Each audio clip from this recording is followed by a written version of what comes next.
Today's guest is Rick Tonini. He's a longtime volunteer at our Open Hand Kitchen and has been the mayor of St. Matthews since 2015. Mayor Rick served as city councilman for 30 years before taking the mayoral office. He is also co-owner of family business Tonini Church Supply Company, which opened its first store in downtown Louisville in the mid-1880s. Mayor Rick and his wife, Denise, are members of Our Lady of Lourdes Catholic Church. Welcome, Mayor Rick. Thank you. Thank you for being here. I appreciate it. It's my pleasure. It's great. So, you may or may not know, but St. Vincent de Paul's been around for about 170 years.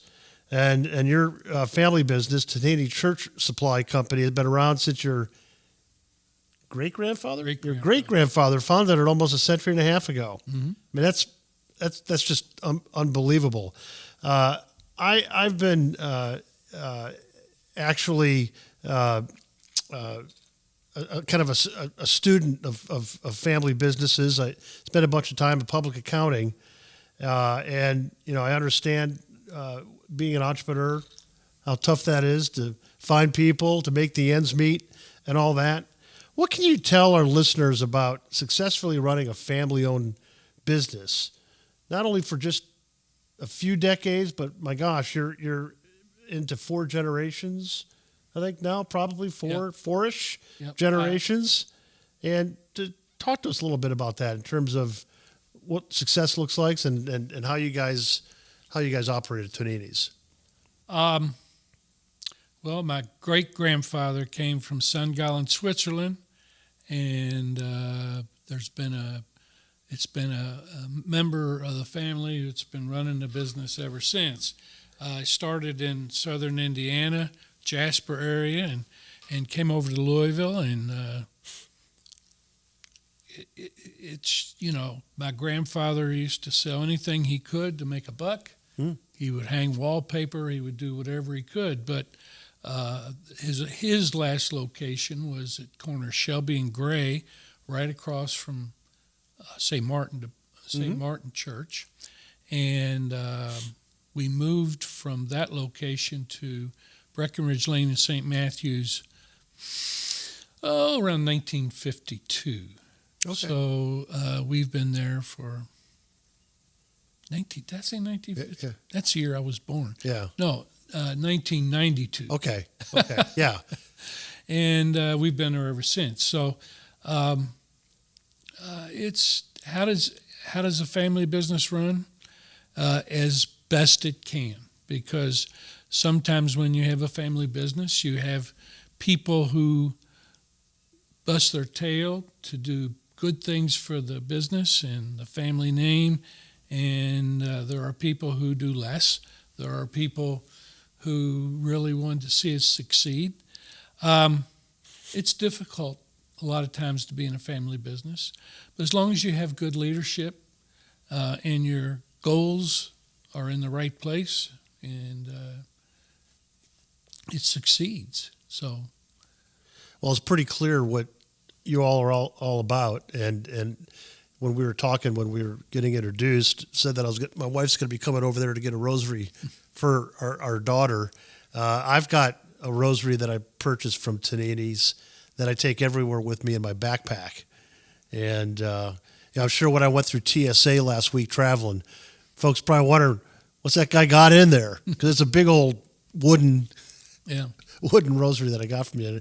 And the number of families that you all have blessed with the service and with the family business over the years is amazing. Thank you. It's definitely a labor of love. Yeah.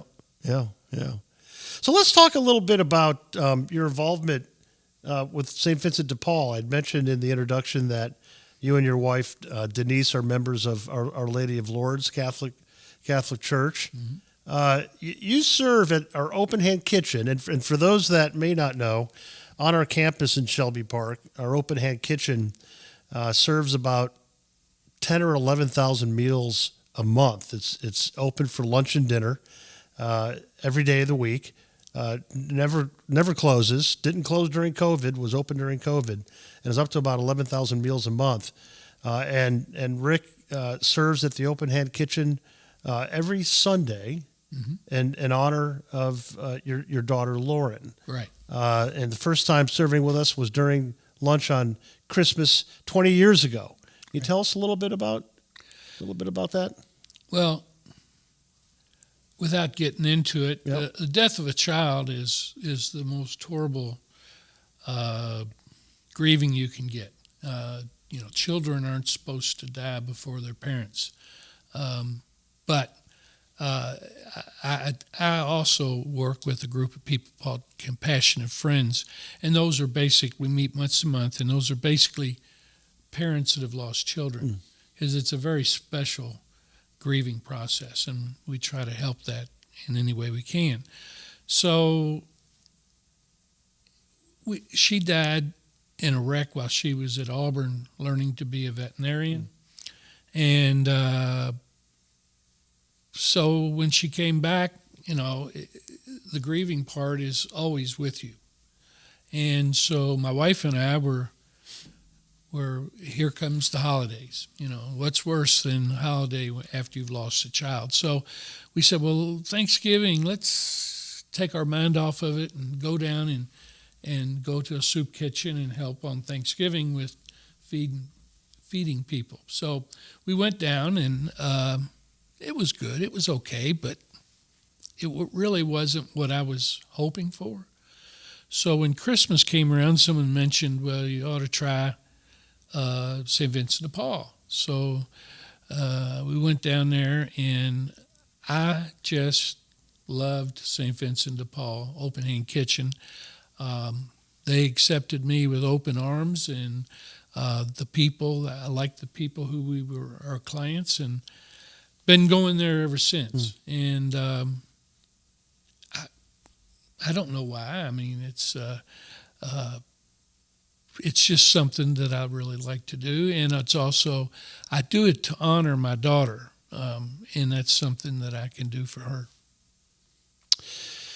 Thank you for sharing that. And I often tell folks that there's a blessing on our campus for not only those that are in need. Our mission is to house, feed, and support those most in need with compassion and with dignity. And that's certainly what you do every Sunday when you go to the Open Hand Kitchen. But there's also a blessing for those that are doing the helping, and in so many different ways. And you just stated one way that is very personal to you, and thank you for sharing that. And there's countless stories of folks that give of their time that find that blessing in providing volunteer time, donations, all those kinds of things. Yeah. Well, it's also very rewarding to me because I get to know the clients, and the clients know me, and I greet them, they greet me whenever they come in. And there's also some other people that come every Sunday morning, and they are also appreciated by the clientele and speak to them. And I mean, we have interactions, and it's good. One of the things that I've been at St. Vincent de Paul now for 2 years, and just being on campus is a learning experience for me to understand better how folks find themselves in that situation where they're unhoused, where they don't have enough food at home.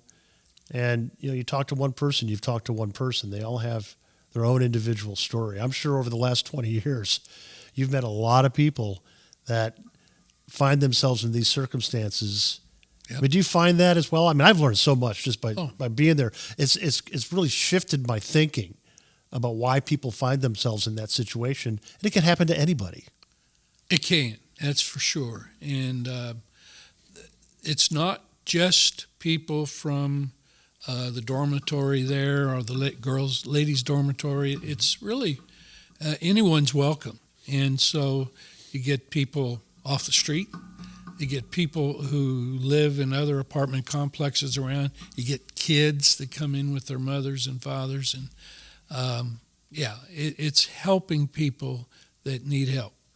And that's about the most you can say about it. It's just, Pretty basic, isn't it? Yeah.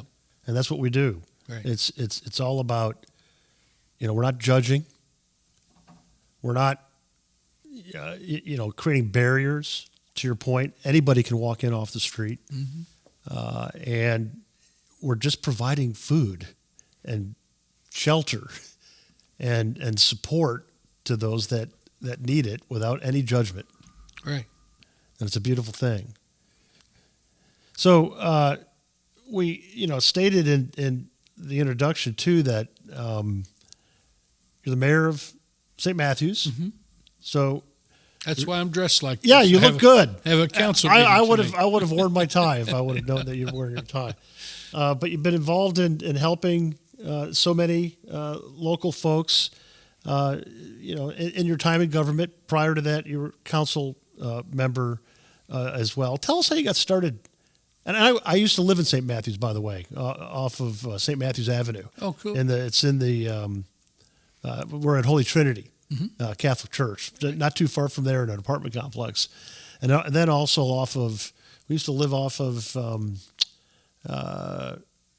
not Chenoweth, Chenoweth. Off Chenoweth Lane, down Hilltop, a little street. Oh, no, I think you're talking about Hubbard's. Off of Hubbard's, that's right. I'm sorry, off of Hubbard's, off of Hilltop there. It was our first house that we bought here in Louisville. It's a wonderful house. Cool. So tell us about how did you get started in politics? Well, I come from a family with 12 children. Okay. I'm number 7. And so we used to live down off Shelby in the same neighborhood where St. Vincent de Paul is. And my father built a house not in St. Matthews, but just right outside the borderline. And there was a longtime mayor of St. Matthews named Bernie Bowling Sr., and he had 10 kids. So we used to go play football and basketball and stuff in his backyard, and I really admired him.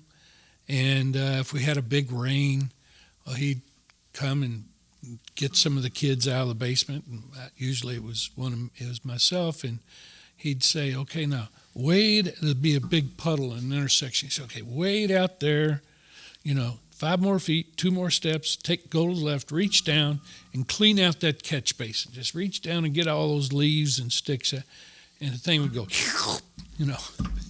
But he knew exactly where it was, the clog was, because he put it in. And he would have me do all kinds of things, including being a garbage man when I was way too young to be a garbage man. Yeah. But just things like that. And as I grew older and got married and bought a house in St. Matthews, he would ask me if I would help him do this or that.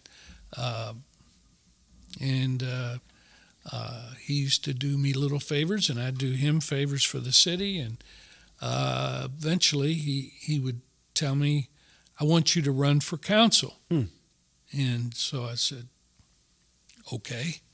And I lost my first election. But they had a group that ran together, and they won and I lost. So eventually, though, he died. And both his son, Bernie Jr., and myself, we applied to be appointed to that.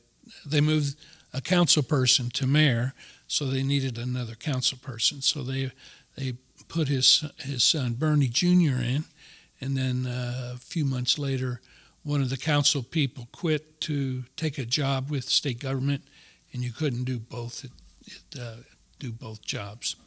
So they appointed me, and so Bernie and I have been on the city council or mayor for a long time, 50 years. Wow. So, it's just doing the right thing, making sure the city runs well, making sure people get taken care of, and just doing the right thing. And it's pretty easy to do if you just do what you think is right. So how did you get to run for mayor? How did that all come about? You were a council member for so many years. Right. Well, what interested you in being? Did you ever think that you'd be the mayor at some point in time? No, but let's see. Mayor Bowling died. Okay. So all of a sudden, I was on the council. They appointed, and then he was reelected several times. Art Drought, he was the principal at Wagner High School for a long time, and he became the mayor for a long, long time. And then he decided not to run again as mayor. So Bernie and I got together. We'd been working together for the city for decades and decades. And so he took the first 2 terms and then let me run. We worked together so long and done such a great thing for the city. I didn't want to be mayor without him because he was a great help. He didn't want to be mayor without me. Okay. So we just switched, and he was elected, and then I was elected. So How long have you been mayor? 9 years. 9. Is it 2? Is there a term? 4 years term. So Four? this is I'm in my 3rd term. Okay. What's been the biggest surprise for you that you didn't expect in terms of being mayor? Well, again, I was a council person and a very close confidant of the mayor, Art Drought. And so there's not really much that has surprised me because I'd been through it for 30 years. So Yeah. What do you? Let's talk about the role that you think government should play in helping those that are unhoused or folks that have food insecurity. A lot of folks that I know just feel like it's a downtown issue. Oh, it's not. It's not a downtown Talk issue. about that in terms of what role you think government should play.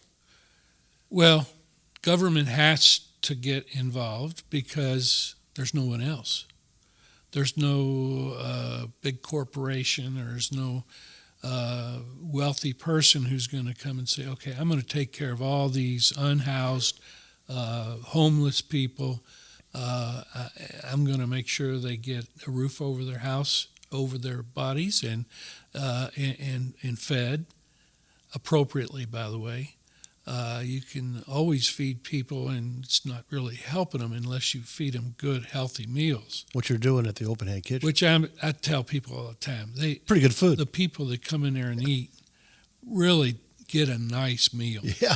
And it's not just, it's good for them too. And they have lots of volunteers that come down and volunteer for every feeding. It's they have churches, Our Lady of Lourdes, which I go to.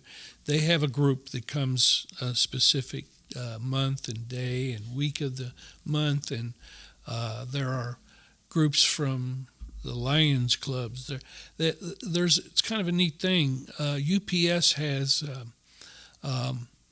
Air Hub here, and so they have people from all over the world, really, but mostly all over the United States, have to come in and take classes here to learn about how air works, next day air, second day air, all the different aspects of flying the packages into Louisville, sorting them, and then putting them back on the planes where they're going to go the next day or even the same morning. It's a huge operation. Louisville's very, very lucky to have them. But as part of that training that they do, they take those people from Seattle and Denver and New York, and they bring them down to St. Vincent de Paul Open Hand Kitchen, and they let those people get behind the serving table. They let those people go wait on the people in the seats and get them more water, get them more, just take care of them. And I really think that's a fine thing that they do.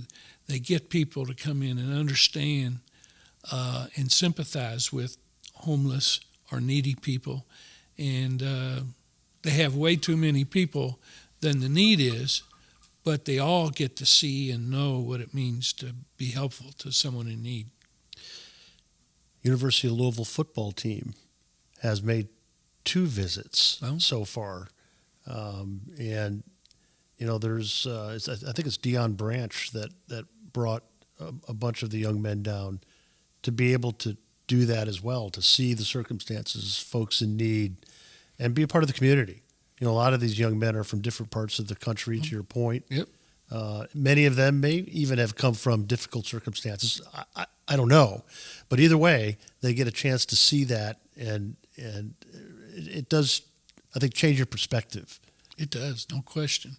And the people that come in for UPS, they came down to learn about airplanes and cargo holds and software, how to sort packages, and here they bring them over here, and they get to see real life and how it goes. So talking a little bit, I don't want to go off of the government angle just yet, but when you think of, and again, you're in St. Matthews, but when you think of metro government and the city and the federal government, what could government do maybe that it's not doing to help those that are unhoused? There are a certain aspect of the people that are unhoused who don't want to go to a shelter. Mm-hmm. They either have pets, dogs, or whatever, or they are drug users. And most of these shelters won't allow pets, nor will they allow drugs in their facilities. And they just would rather wrap up and stay outside instead of following the rules. There has to be rules, no matter what. But you just feel badly for these people that won't even come inside. On white flag days, Mm-hmm. when they throw all the rules out and let you come in and stay warm instead of freezing to death. But there are people who just don't want to comply with the rules because they have needs other than what the rules are telling them they have to do. Yeah, we believe at the last count that was done by the Coalition for the Homeless, there's about 500 individuals that are on the street, not in shelter, in Louisville, and we work hard to try to break those barriers down.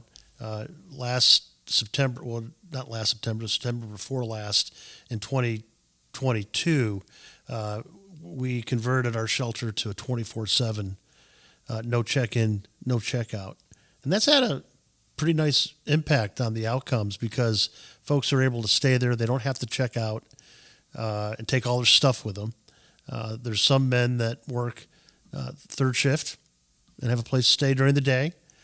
So there are ways to do that, but it requires funding. And in that case, staying open 24/7 was a large additional expense for us, but Metro government helped to fund that with some additional funding so we could stay open all day long. So to your point, lowering barriers. Yep. We don't allow pets in ours. There are some shelters that do, but you're exactly right. That is a barrier. I know my pet. If I found myself in that circumstances, I'd want him with me. My beagle, it's pretty special to me, so I can understand that. Yeah. But they, they're, I don't know if we've mentioned it, but there are dormitories on the premises also. And they're broken into men's and women's, mm-hmm. and they have both. And those people come in. The women's, we take meals to their dormitory. That's at St. Jude. Yeah, St. Jude. And then we also have the men's dormitory, and those people come over. People pull up in cars. People pull up on their bicycles. People walk up, and their only purpose is to get some food. And there's no difference between somebody that walks up or somebody that lives in the dormitory. There's just a big need. It is, and the space. Describe the space where the open head kitchen is. A lot of people don't. It's really cool. Oh, it is. Well, I as you heard earlier, I worked at the family business, which was a church supply business.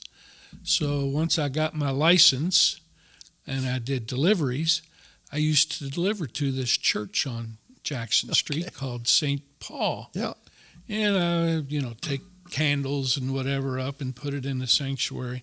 Well, the sanctuary is now where people eat their meals. The whole church was given to St. Vincent de Paul by the Archdiocese.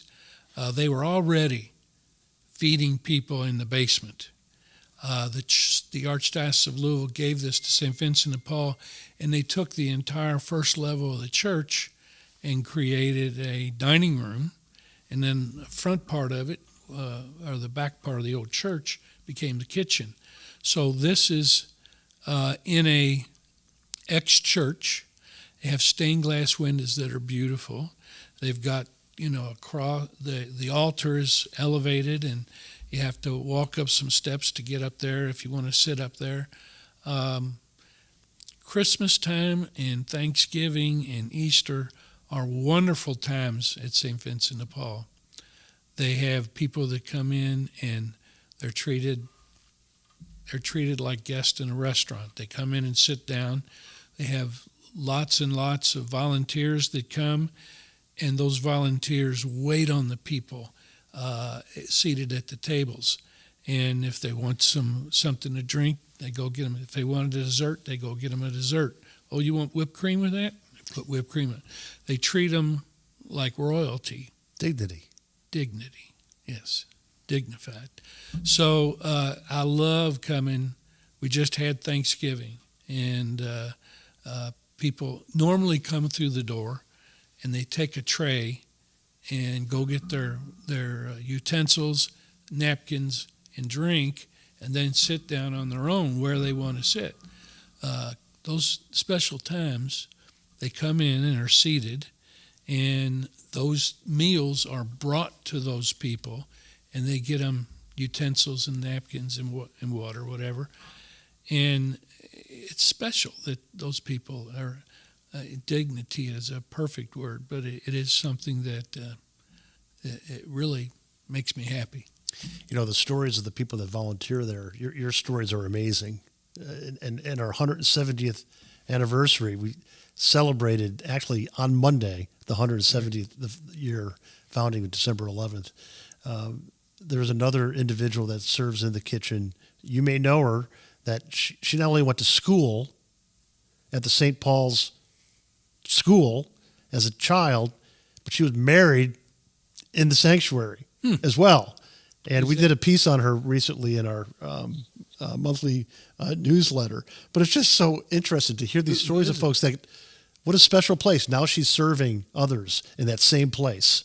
Can I get her name? What's that? John, can I get her name? Yeah, we'll give that to you. Okay. Yeah, absolutely. Oh, I understand. But I'm not sure what time she serves, but we'll make sure that we give that to you so you can say hi to her. I didn't know that. Yeah, it's really a great story. It's an amazing story. So tell me, Rick,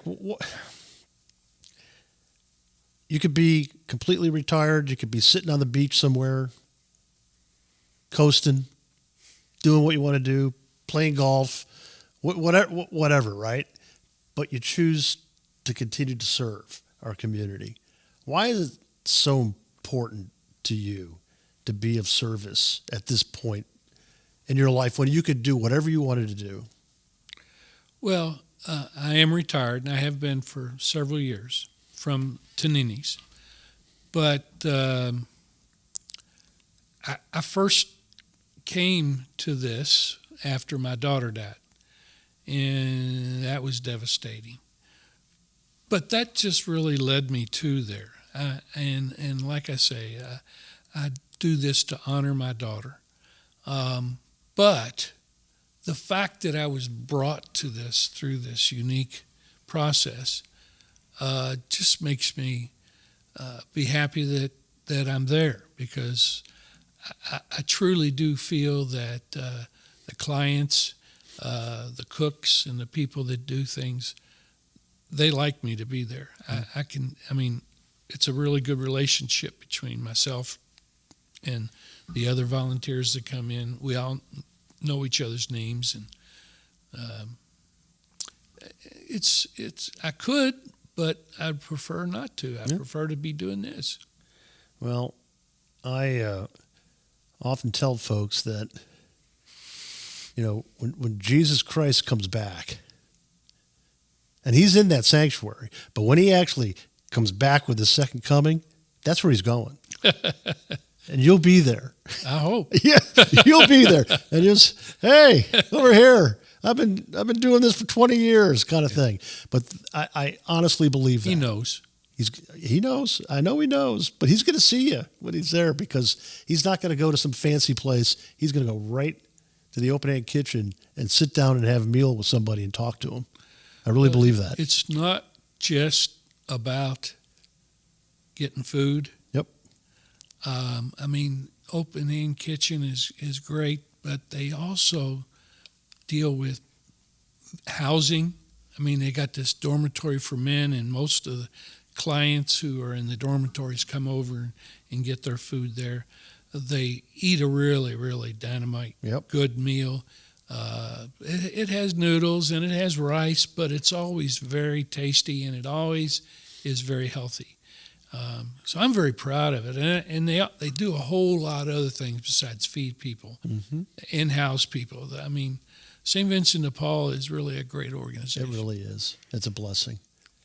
So I want to wrap up with you providing some advice. You know, for someone that has lost maybe a child or a spouse or someone very near and dear to their hearts, and is having trouble with the grieving process. What encouragement could you give them? What advice can you give them? Well, one thing they can do is come to a meeting of a group called Compassionate Friends. Compassionate Friends. And it's just people who have lost children. Okay. And it's just support, and it just shows people. I mean, when you first lose a child, you're liable not even be able to stand up. It is a time of your life that's, you'd say, why me? Why, why my kid? Why not, somebody else that's this or that? And when you come to Compassionate Friends, you see a group of people in a meeting, and they show that you can do it, and you can go on living. It shows that you're not giving up, and it's an organization that, like I say, for 20 years I've been going to it, and actually I host their meetings now. It's once a month, the first Thursday of every month. We just had a memorial meeting where we had a potluck dinner. And then we had a meeting. Everybody brought a picture of their child, and they placed it on the table. And you get called up, and you light a candle in front of your child. They have. It's just a really special organization. And I've seen people who have come there so completely broken, you can't believe they hardly can walk and talk. After a few months, they come in, and then now they're helping other people. So it's an organization that I believe in, and I think if someone has, and there's a lot of children dying in this city. There's a lot of guns and a lot of drugs, a lot of unnecessary things that are going on, and there's a lot of children losing their lives for no reason. And when that happens to you as a parent, come to the meeting and just listen. You don't have to talk. And so I think Compassionate Friends is a great thing. And you don't have to just go to Open Hand Kitchen. You can go to anything that basically takes your mind off your child. And that's just the apparatus I used. And of course, I could have stopped going to Open Hand Kitchen years ago if I wanted, but I want to continue that. That's real important in my life. Well, it's a beautiful remembrance and legacy for your daughter. Thank you. To remember her. I think so too. Yeah. So when we put this podcast out, what we'll do in the there's always an introduction or wording. We'll put the information for Compassionate Oh, that'd Friend, be wonderful. like a website Yeah. or something like that. That'd be for, great. for folks to be able to see. And I'm not promoting it. No, I'm not promoting volunteering at Open Hand Kitchen. I'm just saying that's what's been good Yeah. for me. Yeah. And that's important. It's important for people to learn. It's an important message because there could be other ways to cope with it that may there are. that may not be positive either. right. Oh, yeah, maybe. Yeah. You know what I I mean? haven't thought about that, but But I'm just saying it's important for people to hear that. So, yes, it is. well, Rick, thank you. You're a blessing. Oh. You're a blessing to St. Matthew's. You're a blessing to this community. You're a blessing to St. Vincent de Paul, and we appreciate your service. We couldn't do what we do without folks like you.